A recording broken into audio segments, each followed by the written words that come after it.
तो 10th science है, chapter 1 है ना। और चैप्टर का नाम क्या है? इलेक्ट्रिसिटी। इसके पहले हम रेसिस्टेंस पढ़ चुके हैं। आज हम समझेंगे तो रेसिस्टिविटी। क्या समझना है? रेसिस्टिविटी। तो यहाँ पर हम देख ले रहे थे कि जो रेसिस्टेंस होता है वो लेंथ के डायरेक्टली प्रोपोर्शनल होता है। जो ऊपर लिखा होता है वो डायरेक्टली प्रोपोर्शनल बोलते हैं, और जो एरिया होता है क्रॉस सेक्शनल एरिया उसका क्या होता है? इनवर्सली प्रोपोर्शनल होता है। इसी का वर्स बना देना है कि resistance of conductor is directly proportional to the length of conductor and inversely proportional to the cross sectional area. बोल लोगे? बोलो तो इसको क्या बोलेंगे? बोलो। नहीं, रेसिस्टेंस ऑफ कंडक्टर फिर is directly proportional to length of conductor and inversely proportional to the cross sectional area of the conductor. इसका मतलब है लेंथ इंक्रीज करने पर रेसिस्टेंस इंक्रीज होता है और थिकनेस बढ़ाने पर डिक्रीज होता है। क्रॉस सेक्शनल एरिया का सीधा रिलेशन थिकनेस से होता है। ठीक है, उसका जो सामने वाला हिस्सा है यदि ये मोटा हो या बढ़ रहा है मतलब थिक हो रहा है, ऐसा हो जाता है। जब यहाँ पर हम प्रोपोर्शनलिटी का साइन हटाते हैं एक कांस्टेंट आता है, और वो कांस्टेंट होता है क्या? रो।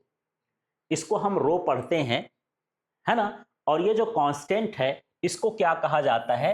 रेसिस्टिविटी ऑफ मटेरियल, है ना। कोई भी मटेरियल है उसका length, cross sectional area, resistance ये पता है तो हम उसकी रेसिस्टिविटी को क्या कर सकते हैं? फाइंड कर सकते हैं।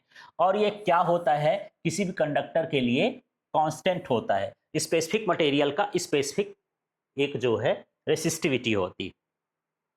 ठीक है, यदि मैं यहां से इस फार्मूले को थोड़ा, इस फार्मूले से हम रो निकाल लें तो ये फार्मूला ऐसा बन जाता है, ये तो देख लो, है ना।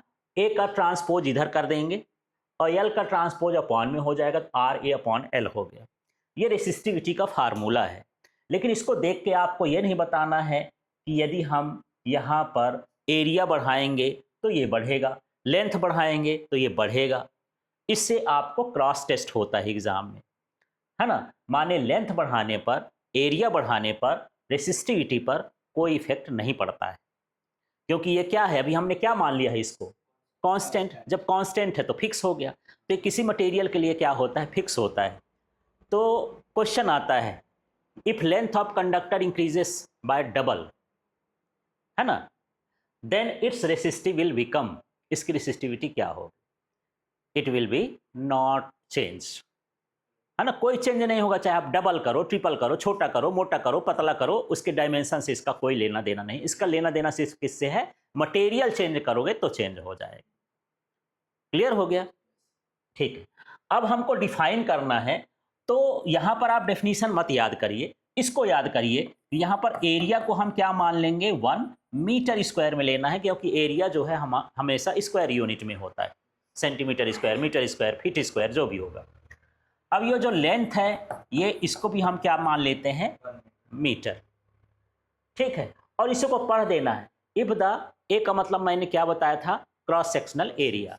If the cross sectional area of a conductor is 1 metre square and length of conductor is 1 metre, then अब यहां पर क्या हो रहा है कि यदि मैं इसको 1 1 मान लूंगा तो रो इक्वल टू क्या हो गया? आर हो गया। तो then resistivity is equal to the numerical value of resistance. हाँ, मतलब हमको उसकी यूनिट नहीं लेना है। रेसिस्टेंस की यूनिट ओम होती है, तो हमको न्यूमेरिकल वैल्यू बोल रहे हैं, उसके न्यूमेरिकल वैल्यू से मतलब होता है। ठीक है, तो चलिए बोलिए। तो यहाँ पर इफ लगा देना, क्या? इफ, हाँ, cross sectional area of a conductor is 1 metre square and length of conductor is 1 metre, then resistivity of conductor is equal to the numerical value of resistance। उल्टा भी बोल सकते हो, resistivity is equal to the numerical value of resistance if the cross sectional area of a conductor is 1 metre square and length of conductor is 1 metre. आपको ये बताना है, आगे पीछे कैसा भी लिख सकते हो। अभी मैं रेसिस्टिविटी चालू कर किया, यहाँ से लिख सकते हैं, इसको भी लिख सकते हैं। Resistance of conductor is numerically equal to the resistivity if the cross sectional area of a conductor is 1 metre square and its length is 1 metre. तो आपको ये समझना है ये क्या लिखा है, इसको आपको ध्यान नहीं देना है, आपको अपने से डिफाइन करना है। ये फिजिक्स होती है। फार्मूला देखो, फार्मूले से बड़ा करो, छोटे से बड़ा करना है, बड़ा को छोटा नहीं करना है। ठीक है। अब यहाँ पर इसकी एसआई यूनिट है। मान लीजिए एसआई यूनिट आपको भूल जाती है, फार्मूला आपको लर्न होना चाहिए, सब कुछ बता देता है। इस फार्मूले में सबकी यूनिट रख दो तो एसआई यूनिट इसकी आ जाती है। जैसे यहाँ रेसिस्टेंस लिखा है, इस फार्मूले में आर लिखा है, आर के लिए हम क्या लिखते हैं, ओम। और एरिया है ये तो लिखे 1 मीटर स्क्वायर, तो 1 न लिख के इसकी यूनिट लिखेंगे तो क्या हो जाएगा, मीटर स्क्वायर। अपॉन में ये लेंथ है, लेंथ की यूनिट क्या हो गई, मीटर। यहां से आप देख रहे हो कि ये कैंसिल हो जाएगा, तो क्या बच रहा है यहाँ पर, ओम और मीटर। ये मीटर नहीं कैंसिल हो, उसका स्क्वायर है ना, 2 मीटर थे इसलिए। तो इसकी जो एसआई यूनिट है रेसिस्टिविटी की, वो क्या होती है, ओम मीटर होती है। क्लियर हो गया। तो यहाँ पर 2 तरह का क्वेश्चन आता है, what do you mean by resistivity, define, right its unit. इस तरह से आपको ये करना है, ठीक है। अब चलिए यहाँ पर हम ये देखना चाहते हैं कि रेसिस्टिविटी किस तरह से डिपेंड करती है। तो रेसिस्टिविटी 2 चीज़ों पर डिपेंड करती है। एक डिपेंड करती है किस पर, मटेरियल पर, किस पर, मटेरियल पर। और दूसरा डिपेंड करती है टेम्परेचर पर, ठीक है ना। तो resistivity is a characteristic property of a material, मतलब मटेरियल का ही गुण है। मैं हूं तो मेरी पहचान ये है कि मेरी 2 आंख होगी, नाक होगी, कान होगा, मैं इस तरह से 2 हाथ वाला होगा। ये मेरी कैरेक्टरिस्टिक प्रॉपर्टी है कि यहाँ पर एक आदमी के इस तरह से होता ही होता है। इसमें यह नहीं देखा जाता कि आदमी छोटा है कि बड़ा है कि मोटा है कि गोरा है कि पतला है, वो तो होगा ही, है ना। तो वो उसकी क्या है, कैरेक्टरिस्टिक प्रॉपर्टी है। ऐसे हर मटेरियल की एक कैरेक्टरिस्टिक प्रॉपर्टी होती है, उसमें उसको हम क्या बोलते हैं, रेसिस्टिविटी होती है। उसके साइज पर डिपेंड नहीं करती है जो, है ना, वो कांस्टेंट वैल्यू है कि इतना चीज होना ही चाहिए, ठीक है। इसके बाद यहां पर इसका टेम्परेचर, मटेरियल चेंज करोगे रेसिस्टिविटी चेंज हो जाएगी, टेम्परेचर चेंज करोगे रेसिस्टिविटी भी चेंज हो जाएगी। मतलब ये है कि जैसे रेसिस्टेंस भी टेम्परेचर पर डिपेंड करता है, रेसिस्टिविटी भी टेम्परेचर पर डिपेंड करती है ना। यदि आप टेम्परेचर को इंक्रीज कर रहे हो तो कंडक्टर का रेसिस्टेंस भी इंक्रीज होता है और रेसिस्टिविटी भी इंक्रीज होता है, ठीक है। अब मैं पूछूं रेसिस्टिविटी डिपेंड्स ऑन, अब यहां पर ऑप्शन देता हूं, length, cross sectional area, temperature, material. तो इसमें क्या ऑप्शन करोगे, 2 ऑप्शन होंगे, मटेरियल और टेम्परेचर। यदि मैं रेसिस्टिविटी हटा के रेसिस्टेंस कर दूं तब क्या हो जाएगा, 4 ऑप्शन हो जाएंगे, लेंथ पर भी, क्रॉस सेक्शनल एरिया पर, टेम्परेचर पर भी, मटेरियल पर, वो चारों पर डिपेंड करता है, ठीक। इस तरह से होता है। तो चलिए यहाँ पर आपके एनसीईआरटी बुक में कुछ वैल्यू दी हुई हैं, जब हम कुछ कैलकुलेशन करेंगे तो इस वैल्यू से वहाँ पर ज़रूरत पड़ेगी।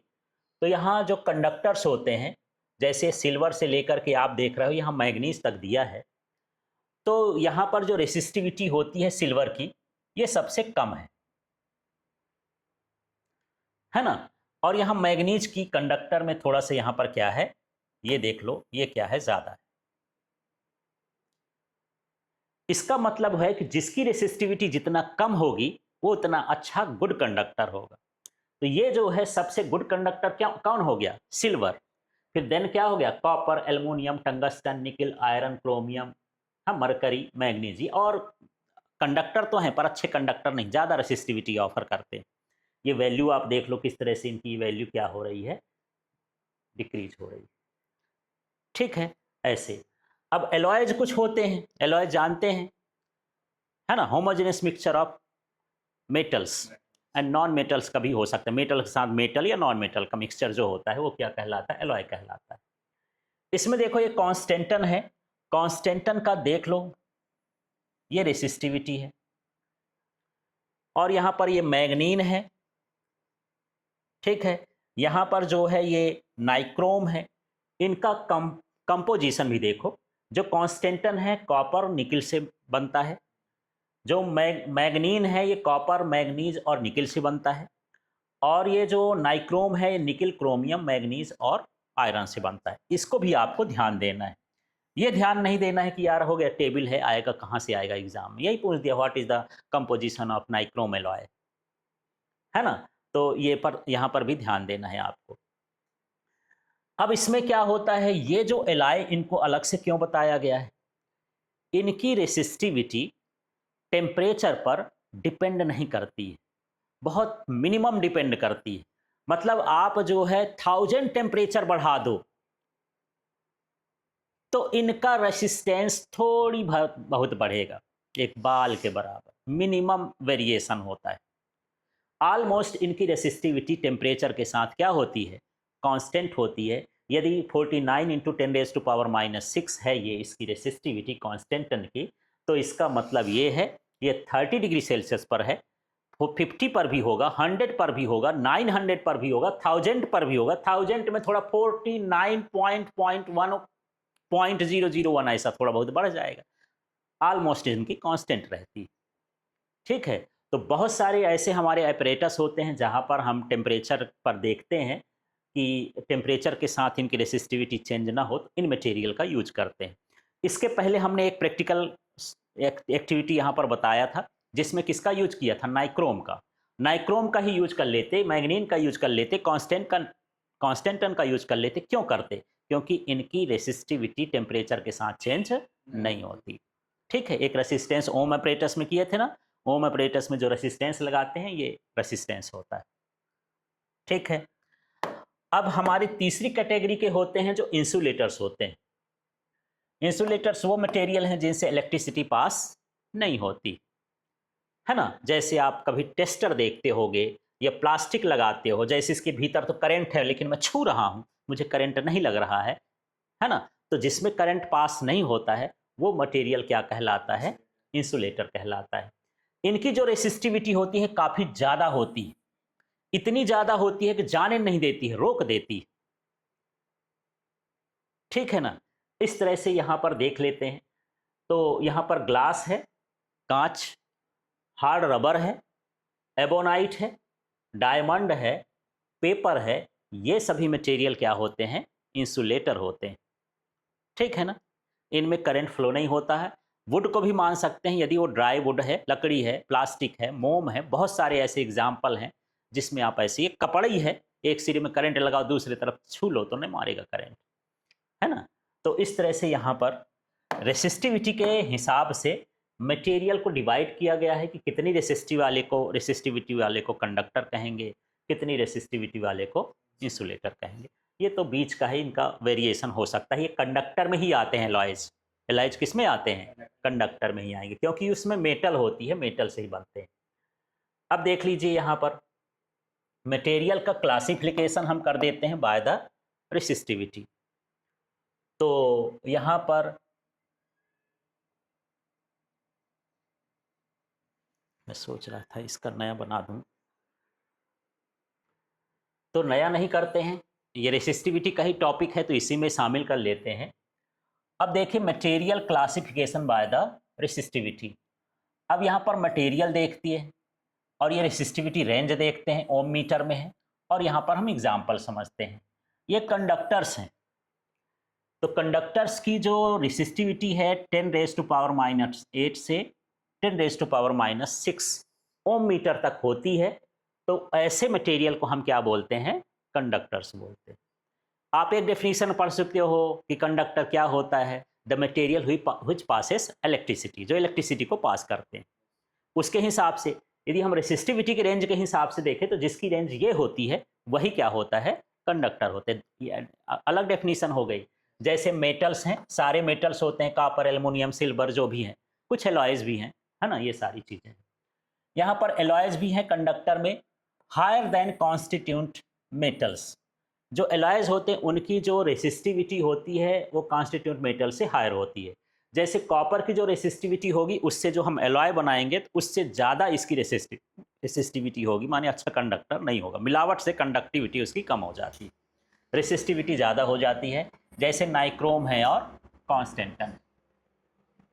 फिर यहाँ पर इंसुलेटर्स हैं, तो जिनकी रेसिस्टिविटी सबसे ज़्यादा होती है, हाईएस्ट रेसिस्टिविटी वाले, उनका रेंज क्या है, 10⁻12 से 10⁻17। ठीक है, जैसे ग्लास है और ये क्या है, रबर है। अब बोलोगे सर ये 10⁻⁻6 से सीधे 12 हो गया, बीच वाले कहाँ गए अब, है ना। तो वो बहुत ही माने बैड कंडक्टर्स कहला, सेमी कंडक्टर्स में उसको शामिल कर लो, है ना। जिनकी कंडक्टिविटी कंडक्टर और इंसुलेटर के बीच होती है उनको हम क्या बोलते हैं, सेमी कंडक्टर। तो यहाँ बीच में जो रेंज है वो किसकी है, सेमीकंडक्टर है, आपके सिलेबस में नहीं इसलिए नहीं दिया है। अब हम यहाँ पर इस रेसिस्टिविटी का जो है एलॉयज होते हैं, एलॉयज का हम यूज क्यों कर लेते हैं, क्या काम आते हैं ये एलॉयज। ठीक है, तो प्रैक्टिकल एप्लीकेशंस ऑफ एलॉयज को हम समझते हैं यहाँ पर। तो देखिए, alloys are preferred over pure metals in the heating devices like electric irons and toasters for two reasons. अब देखो यहाँ पर जो एलॉयज हैं उनका उपयोग हम हीटिंग डिवाइस में करते हैं, प्योर मेटल नहीं लगाते हैं, है ना। उसका रीज़न क्या है, हाई रेसिस्टिविटी, एक तो ज़्यादा रेसिस्टिविटी होती है जिससे वो हीट को जनरेट करते हैं। जैसे मुझे प्रेस चाहिए, प्रेस का काम क्या है, हीट प्रोड्यूस करना, है ना। या फिर मुझे क्या कहना चाहिए, टोस्टर चाहिए, है ना, या हीटर चाहिए, वो हीट को प्रोड्यूस करते हैं। हीट तब ज़्यादा होती है जब रेसिस्टिविटी क्या होती है, ज़्यादा होती है ना। तो हम ऐसा ध्यान रखते हैं कि उसकी कंडक्टिविटी भी हो और रेसिस्टिविटी भी हो, करंट को पास भी करे और रेसिस्टिविटी भी ज़्यादा हो। ऐसा मटेरियल क्या होता है, हीट प्रोड्यूस करता है। ठीक है, तो हाई रेसिस्टिविटी होना चाहिए। ऑक्सीडेशन रेसिस्टेंस क्या होता है, जब टेम्परेचर बढ़ता है तो कोई मटेरियल ऑक्सीजन से रिएक्शन करके बर्न हो जाता है और पहले गर्म होने पर खराब हो जाएगा, खराब हो जाएगा तो फिर चलेगा कैसे। तो हीटर को आप देखो लाल लाल हो जाता है, क्या उसका कोयला बन जाता है, नहीं बनता। और लकड़ी का देखो लाल लाल हो जाए, लकड़ी का कोयला बन जाएगा, राख बन जाएगा। हर चीज को जलाने पर वो खत्म हो जाती है, लेकिन इनको जलाने पर ये खत्म नहीं होती है क्योंकि ऑक्सीजन से रिएक्शन नहीं करता है ना, ऑक्सीजन से बर्न नहीं होता। यदि बर्न हो गया तो फिर गड़बड़ हो गया। जब ऐसी कंडीशन आती है तो फिर हम इसको सेव करते हैं ऑक्सीडाइजन से। जैसे टंगस्टन है, एक बल्ब होता है फिलामेंट वाला, ऐसे इसमें इस तरह के फिलामेंट लगे होते हैं, टंगस्टन का लगा होता है। टंगस्टन भी इलेक्ट्रिक पास करोगे, हीट प्रोड्यूस करता है और साथ में लाइट भी प्रोड्यूस करता है। तो हीट से तो हमको मतलब नहीं है, लाइट से मतलब है ना। इसमें बल्ब में हमको किससे मतलब है, लाइट से। लेकिन यदि मैं बाहर का एक कांच हटा दूं तो जल्दी ही जल जाएगा, क्योंकि जैसे इसका टेम्परेचर बढ़ेगा ये मटेरियल ऑक्सीजन से रिएक्शन करता है और जल जाता है। इसलिए इसको कांच के अंदर पैक करते हैं, इसमें आर्गन भर दिए, नियॉन भर दिए, कोई भी जो है नॉन एक्टिव में गैस यहाँ पर क्या कर देते हैं, इनएक्टिव गैस भर देते हैं, तो ये बचा रहता है। लेकिन जैसे इसमें पास हो जाएगा ये ऑक्सीडाइज हो जाएगा। लेकिन यही चीज़ जो होती है ये इनके साथ नहीं होती है भाई, एलॉयज के साथ। जैसे मैग्नीन है, कॉन्स्टेंटन है ना, नाइक्रोम है, तो हीटिंग एलिमेंट्स में इनका यूज करते हैं। तो क्वेश्चन आए कि व्हाई कॉन्स्टेंटन, नाइक्रोम, है ना, are used for heating element. तो आपको दो रीजन देना है, one they have high resistivity, second लिख देना है दे हैव ऑक्सीडेशन रेसिस्टेंस और they are not oxidised with the oxygen. ठीक है, इस तरह से रीजन है। अब कुछ स्पेसिफिक मेटल्स हैं जिनका हम यूज करते हैं। अभी मैंने टंगस्टन का नाम लिए, ये एलॉयज है, ये प्योर मेटल की बात कर रहा हूँ। किसकी मेटल है ये, प्योर मेटल। तो used almost exclusively for the filaments of the electric bulbs due to high melting point. इसका हाई मेल्टिंग पॉइंट होता है, माने ये ज़्यादा टेम्परेचर पर भी मेल्ट नहीं होता है, तो इस के कारण इसका जो यूज है इलेक्ट्रिक बल्ब में क्या करते हैं, यूज करते हैं। ऑक्सीडाइज हो जाता है लेकिन गर्म होने पर मेल्ट नहीं होता है, इसलिए हम किसका यूज करते हैं, टंगस्टन का। कॉपर और एल्युमिनियम का हम यूज कर रखते हैं, generally use in electrical transmission lines due to their very low resistivity. जब हमको इलेक्ट्रिकल माने यहाँ से इलेक्ट्रिक करंट यहाँ तक पहुँचाना है या कहीं तक भी पहुँचाना है, तो हम कॉपर और एल्युमिनियम की वायर का यूज करते हैं। क्यों यूज करते हैं, इनकी रेसिस्टिविटी क्या होती है, लो होती है। ठीक है, तो इस तरह से क्वेश्चन आ जाए why copper and aluminium are used for electrical transmission, because they have low resistivity. ठीक है, फिर आ जाए why tungsten are used in the filaments of the bulb, because they have high melting points. Resistivity इसकी भी low रहेगी। ठीक है, इसके बाद why nichrome is used in heating elements, because they have high resistivity and they are not oxidized with oxygen. ठीक है, या फिर they have oxidation resistance। 2 point वो लिख देना है। क्लियर हो गया, इतना चीज आपको समझना है।